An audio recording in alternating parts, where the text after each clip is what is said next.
The rain fell in merciless sheets across Manhattan's glittering skyline as Marcus Winters hunched his weathered shoulders against the downpour, his soaked clothes clinging to his thin frame. The gleaming glass doors of the Meridian, New York's most exclusive five-star hotel, beckoned like a mirage in the storm. With trembling hands, he pushed through those doors, leaving wet footprints on the immaculate marble floor. "Sir, you need to leave immediately." A voice cut through the ambient piano music, sharp as a blade. The immaculately dressed manager, Blake Harrington, snapped his fingers at security, his diamond cufflinks catching the crystal chandelier light. "We don't serve your kind here." What happened in the next 8 hours would not only change the Meridian forever, but would shock the entire hospitality industry and force America to confront its uncomfortable relationship with wealth, appearance, and the invisible stories we refuse to see. Marcus Winters had walked 12 blocks through the storm, his worn boots barely keeping the icy water from soaking his feet, his threadbare jacket offering minimal protection against the November chill. At 62, his body protested each step, joints stiffened by years of sleeping on park benches and in shelter cots.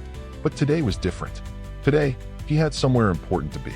The Meridian Hotel stood like a monument to luxury in Midtown Manhattan, its Art Deco facade illuminated despite the gloomy weather, its doorman sheltered beneath a sweeping gold awning. Marcus paused before entering, attempting to wring some water from his beard and straighten his disheveled appearance. In his pocket was a carefully folded piece of paper, the reason for his journey through the storm. The warmth of the lobby hit him like an embrace as the doors swished closed behind him. Crystal chandeliers cast a golden glow over marble floors, exotic flower arrangements, and guests dressed in designer attire. For a moment, Marcus stood motionless, water pooling around his feet, taking in the scene like a man who had found an oasis in the desert. "Can I help you?" The voice came from his left, curt, professional, but with an unmistakable edge of suspicion. Marcus turned to face Blake Harrington, the Meridian's manager, a man whose perfectly tailored Armani suit and slick-back hair projected an aura of effortless authority. At 43, Harrington had built his career on understanding exactly what type of clientele the Meridian catered to and who didn't belong. "Yes, please," Marcus replied, his voice surprisingly gentle and articulate. "I'm here for the investor meeting in the Sapphire Room." Harrington's eyebrows shot up, his practiced smile faltering for just a second before reasserting itself. "I see. And you are?" "Marcus Winters." The manager's eyes performed a deliberate scan from Marcus's dripping gray hair to his mud-splattered boots. Two elegantly dressed women nearby had stopped their conversation, watching the interaction with poorly disguised fascination. "Mr. Winters," Harrington said, lowering his voice to a stage whisper, "the Meridian is a private establishment catering to an exclusive clientele. The meeting you're referring to is for high-net-worth investors and industry professionals." Marcus reached slowly into his pocket and withdrew the folded paper, an invitation with the Meridian's embossed logo. "I received this invitation from Lawrence Chun at Summit Partners. I understand the meeting starts at 2 p.m. Harrington barely glanced at the paper before taking a subtle step backward, as if poverty might be contagious. "Sir, I don't know how you obtained that, but I'm going to have to ask you to leave. We can't have you disturbing our guests." At that moment, a security guard materialized at Harrington's side, Andre Johnson, a former college football player whose imposing frame was designed to intimidate without having to speak a word. "Is there a problem, Mr. Harrington?" Andre asked, his eyes fixed on Marcus. "Yes, please escort this gentleman out. He's in the wrong place." Marcus looked between the two men, a lifetime of similar rejections reflected in his weathered eyes. "Please," he said quietly, "just call Mr. Chun. He'll confirm I'm supposed to be here. We don't need to bother our VIP guests because of this misunderstanding," Harrington replied, his patience visibly thinning. "Andre, please." The security guard stepped forward, placing a firm hand on Marcus's shoulder. "Let's go, sir. Don't make this difficult." As Andre guided him toward the exit, Marcus caught sight of a sophisticated older woman observing the scene from a nearby sofa, her expression unreadable behind oversized Chanel sunglasses. For a brief moment, their eyes met before Marcus was escorted back into the relentless downpour, the warmth of the Meridian snatched away as quickly as it had embraced him. 3 blocks from the Meridian, Marcus sought refuge beneath the awning of a closed coffee shop, his hands trembling not just from the cold, but from a complex mixture of humiliation and resolve. He pulled out a weatherproof cell phone, a stark contrast to his disheveled appearance, and made a call. "Lawrence, it's Marcus." "No, they wouldn't let me in." "Exactly as we anticipated." He listened for a moment, nodding. "Yes, proceed with Plan B. I'll meet you at the heliport in 40 minutes. Marcus pocketed the phone and glanced back in the direction of the Meridian, a subtle smile forming beneath his sodden beard. For 8 years, he had lived this carefully constructed life, blending into New York's homeless population, invisible to the very people who had once courted his business and influence. At the 61st Street heliport, Lawrence Chun, a brilliant 38-year-old investment banker whose meteoric rise through the ranks of Summit Partners was largely due to his first major client, Marcus Winters, waited with growing impatience. "He should be here by now," Lawrence muttered, checking his watch for the 5th time in as many minutes. "Patience, Mr. Chun," said Sophia Reynolds, a sharp-eyed attorney who had managed Marcus's legal affairs for over 2 decades. "Marcus operates on his own schedule. Always has. I still don't understand why he insists on this charade," Lawrence said, gesturing vaguely. "Living on the streets when he could. Have you ever had everything and lost it all?" Sophia interrupted, her tone gentle but firm. "Marcus has. When Winters Technologies collapsed in 2008, he didn't just lose his company. He lost his identity, his purpose. This journey of his isn't about money. It's about rediscovering what truly matters." Lawrence opened his mouth to respond, but was cut short by the arrival of a figure so transformed from the homeless man who had been ejected from the Meridian that he nearly didn't recognize him. Marcus Winters had changed into an impeccably tailored charcoal suit, his once wild hair and beard now neatly trimmed, his posture straight and commanding. Only his eyes remained unchanged, observant, thoughtful, carrying the weight of lessons hard-learned. "Sorry to keep you waiting," Marcus said, his voice now carrying the unmistakable confidence of a man accustomed to boardrooms rather than shelter lines. Traffic was abysmal. Lawrence stared, still disoriented by the transformation. "How do you do that?" "Just switch between worlds." Marcus's smile didn't quite reach his eyes. "Practice, my young friend, and the understanding that clothes and addresses are just costumes and sets in life's grand performance." He turned to Sophia. "Is everything prepared?" She nodded, handing him a leather portfolio. Summit Partners completed the acquisition of Meridian Hotel Group this morning. The paperwork is finalized. You now own 67% of their global portfolio, including the flagship location here in New York. Marcus weighed the portfolio in his hands, contemplating. "And the staff records I requested?" "All here," Sophia replied, including detailed personnel files on Blake Harrington, the Meridian's general manager, and Andre Johnson, head of security. "Excellent." Marcus looked toward the sleek helicopter waiting on the pad, its blades already beginning to turn. "Let's not keep Mr. Harrington waiting. I believe we have a 3 p.m. appointment to shock the hell out of him."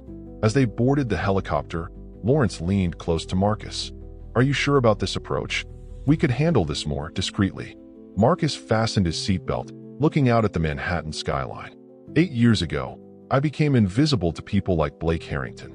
They looked through me, around me, but never at me. Today, I want him to see, really see, what his world looks like from the outside. Sometimes, Lawrence, the only way to teach empathy is through a dramatic demonstration of its absence. The helicopter lifted off, banking toward the Meridian, its distinctive rooftop helipad now the destination of the very man its doors had rejected just hours before. Blake Harrington was having a disastrous afternoon. First, the homeless man incident had upset several guests in the lobby. Then Lawrence Chun, representing Summit Partners, one of the most powerful investment firms in the country, had mysteriously canceled his appearance at the investors' meeting, sending the hotel's executive team into a panic. Now, Harrington was being summoned to the rooftop helipad to greet an unexpected VIP arrival, with absolutely no information about who was coming. "This is highly irregular," he muttered to his assistant as they hurried through the service elevator. "Who authorizes a helicopter landing without my approval?" The authorization came from Summit Partners directly, his assistant replied nervously. They said it was their new principal investor. The elevator doors opened to the rooftop, where the wind whipped Harrington's perfectly styled hair into disarray. The helicopter was already making its final approach, the deafening whirl of its blades making further conversation impossible. He straightened his tie and placed on his most ingratiating smile, the one reserved for billionaires and royalty. The aircraft touched down with precision, its doors sliding open to reveal Lawrence Chun, followed by a distinguished-looking woman Harrington didn't recognize. But it was the third passenger who caused the manager's practiced smile to freeze on his face. It couldn't be. The resemblance was uncanny, but surely. The man who stepped onto the helipad was immaculately dressed in what Harrington's trained eye recognized as a bespoke Brioni suit worth at least $10,000. His silver hair was perfectly cut, his bearing aristocratic and confident. But those eyes, Harrington would never forget those eyes. They were the same ones that had looked at him pleadingly from beneath dripping gray locks just hours earlier. "Mr. Harrington," Lawrence Chun called over the diminishing roar of the helicopter blades. "May I introduce Marcus Winters, founder of Winters Technologies and the new majority owner of Meridian Hotel Group, including this establishment." The blood drained from Harrington's face so rapidly he felt lightheaded. There must be some mistake," he stammered, his voice barely audible. Marcus approached, extending his hand. The same hand that had earlier presented the invitation Harrington had dismissed without a second glance. "No mistake, Mr. Harrington. Though I believe we've already met under less favorable circumstances." Harrington took the offered hand automatically, his mind racing to process the impossible scenario unfolding before him. "Mr. Winters, I don't understand. Let's continue this conversation inside," Marcus suggested, gesturing toward the elevator. "I believe your staff has prepared the presidential suite for our meeting." The descent to the top floor was excruciating in its silence. Harrington's mind whirled with questions, explanations, and increasingly desperate justifications for his earlier behavior. By the time they reached the presidential suite, a $15,000 per night sanctuary of luxury that Harrington had personally overseen the redesign of just last year, he had cobbled together what he hoped was a reasonable explanation.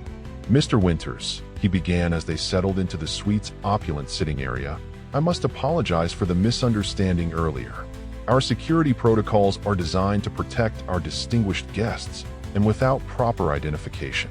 "Please," Marcus interrupted, his voice calm but firm. "Let's not insult each other's intelligence with euphemisms. You didn't turn me away because of security protocols. You turned me away because I looked homeless, which, incidentally, I have been for the past 8 years." Harrington blinked rapidly, confusion evident on his face. "But why would someone of your means choose to live on the streets?" Marcus exchanged a glance with Sophia, who nodded almost imperceptibly. "That, Mr. Harrington, is a long story. One that begins with losing everything in 2008 and discovering that when the trappings of wealth disappear, so do many of the people who claim to value you.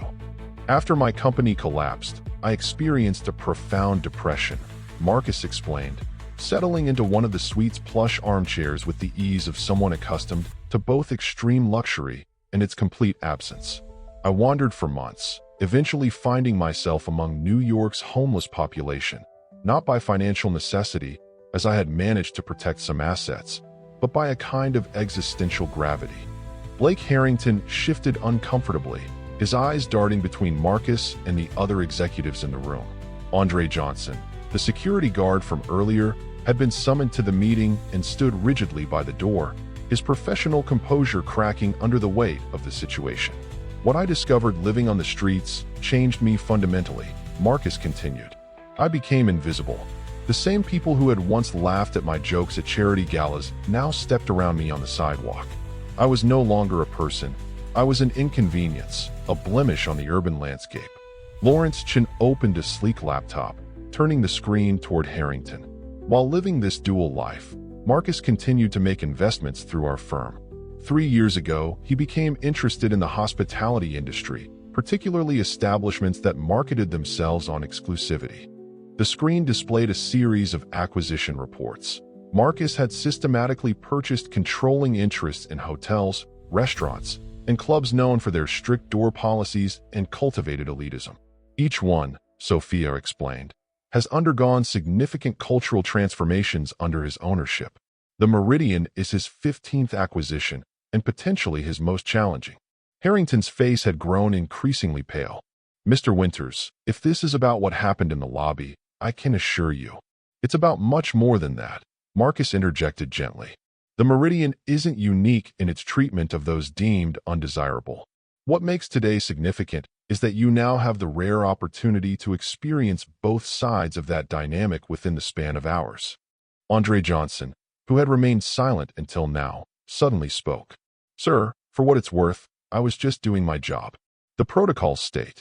That's precisely the problem, Mr. Johnson, Marcus replied, turning his attention to the security guard. When just doing your job requires you to dehumanize others, perhaps the job itself needs reevaluation. Marcus stood and walked to the floor-to-ceiling windows overlooking Central Park. The storm had passed, leaving the city washed clean, glistening in the late afternoon sun. I'm not here to fire anyone, he announced, surprising everyone in the room. That would be satisfying, but ultimately unproductive. Instead, I'm implementing a new program at the Meridian, effective immediately. He turned back to face the room, his expression resolute. Every executive and management-level employee will spend 2 weeks working with New York's homeless population, not as volunteers handing out soup for photo opportunities, but embedded within the community, learning names, hearing stories, recognizing humanity. Harrington's jaw dropped. Mr. Winters, that's completely unprecedented in luxury hospitality. Our executives have responsibilities, schedules, all of which will wait, Marcus stated firmly. Additionally, the Meridian will now allocate 10 of its rooms each night for a new program providing temporary accommodation for those in transition from homelessness to housing. The hotel's restaurants will also partner with local shelters to provide culinary training and employment opportunities. Lawrence handed Harrington a document. These changes are non-negotiable. Those unwilling to participate are welcome to seek employment elsewhere, with appropriate severance. Outside the presidential suite, word of the extraordinary meeting had spread throughout the hotel staff like wildfire. Employees gathered in small clusters, whispering about the homeless man who had returned as their owner. Smartphones captured the helicopter's arrival, and social media was already buzzing with fragmented versions of the unfolding drama. By nightfall, #MeridianMiracle would be trending nationwide, and Marcus Winters' story would begin its transformation from a private lesson into a public reckoning.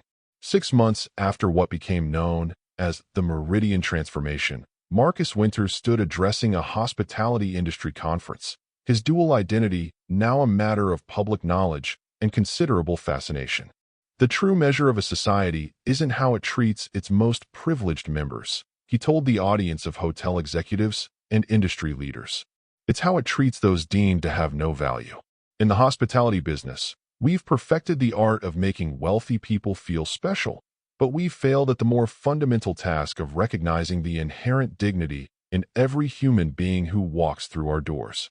The Meridian had become the unlikely epicenter of a hospitality revolution.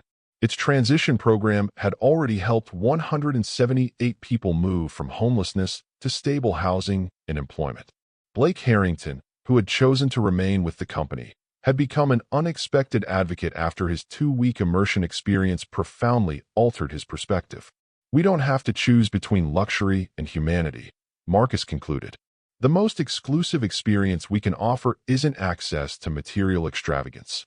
It's the opportunity to be part of a community that recognizes worth beyond wealth, that sees potential in unexpected places, and that understands luxury without compassion is ultimately the poorest experience of all. Thank you for joining us for this remarkable story of transformation and second chances. Marcus Winters' journey from invisible homeless man to catalyst for change reminds us all of the power of perspective and the importance of looking beyond appearances. If this story touched your heart or challenged your thinking, please take a moment to like this video and share it with others who might benefit from its powerful message. Your simple click helps stories like this reach more people who need to hear them. Have you ever been judged by your appearance or experienced a moment where someone saw your true value when others didn't? Or perhaps you've had an experience that completely changed how you view others. Share your story in the comments below. Your words might be exactly what someone else needs to hear today. Don't forget to subscribe to Storytime with Hana for more inspiring real-life stories that challenge our assumptions and open our hearts. Hit the notification bell so you won't miss our next video exploring extraordinary moments of human connection and transformation. Until next time, remember that everyone you meet is fighting a battle you know nothing about. Be kind always.